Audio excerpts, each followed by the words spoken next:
aider les entreprises à se préparer à la publication de leurs performances en matière de développement durable. Le gouvernement français anticipe la réglementation européenne des ESG. Vous conseillez les entreprises pour améliorer leurs performances environnementales, sociales et éthiques. Farid Badache, bonjour. Vous êtes président de XAPA et vous êtes l'invité de Jean-Marc Sylvestre. Bonjour. Bonjour. Une entreprise toute jeune, elle a 3 ans. C'est ça. Et pourtant, vous avez déjà pas mal de clients que vous conseillez dans la prise en compte de leur environnement, de façon à ne pas le détériorer, de façon à ne pas le perturber, parce que vous faites le pari que c'est un facteur de compétitivité pour eux, c'est ça? Exactement. C'est ça. Mais alors, comment vous faites concrètement? Moi, ça fait plus de 20 ans que je travaille là-dedans. Donc, ça fait un bout de temps que j'ai eu le temps de voir comment évoluer les méthodologies, l'expertise, le savoir, les bonnes pratiques. Et comment on fait concrètement? On assemble des expertises, parce que c'est très compliqué comme sujet. Donc, il faut avoir le bon mix d'expertise, les méthodologies. Et donc, ça, c'est du retour d'expérience. Et puis, une bonne compréhension aussi des métiers et des activités des entreprises. Et après, on déploie avec... on a aussi un gros réseau à l'international. Donc, même en Covid, ça nous a permis de déployer, de nous projeter très facilement sur tout terrain. Je cherche à savoir quelles sont les actions qu'on peut promouvoir concrètement, sans attendre l'incitation fiscale, par exemple, ou le risque d'être pénalisé par une norme. Vous prenez la question du carbone et du climat. Oui.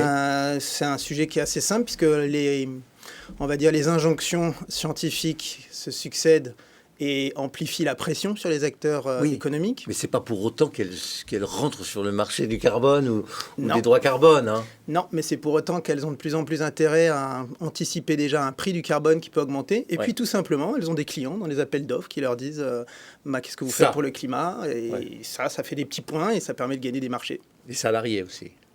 Il y a aussi l'attente des salariés. Et donc vous intervenez auprès du président, en général, de la direction générale. Oui.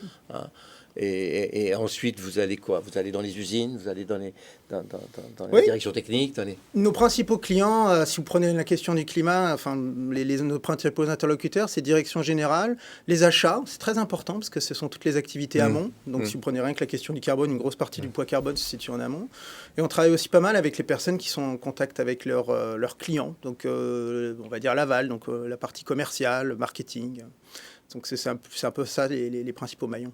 Votre marché, c'est un marché d'offres. Vous allez offrir votre service, vos prestations, ou vous recevez la demande et vous répondez à la demande?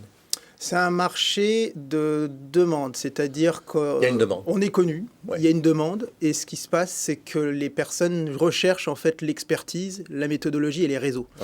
Donc, en fait, ils ont des problèmes, ils nous demandent de les aider à trouver des solutions. C'est plutôt comme ça que ça marche. Le Covid a plutôt favorisé ce type de démarche Significativement. Oui. Puisque le Covid, plus important que les injonctions administratives ou fiscales. Oui, parce que ça amène à 3 choses. La première, c'est la perte de sens. Le Covid amplifie la perte de sens dans les entreprises. Les questions environnementales, sociales participent, pas toutes seules, mais participent à redonner du sens collectif. Il y a un certain sentiment un petit peu de vulnérabilité dans le contexte du Covid. Ces questions, notamment climatiques, rien que sur les questions de supply chain, de chaîne d'approvisionnement, c'est une manière de revoir différemment ces faiblesses. Et puis après, il y a les injonctions dont on a déjà parlé, investisseurs, clients et autres, qui font que réglementaire, il faut faire des choses.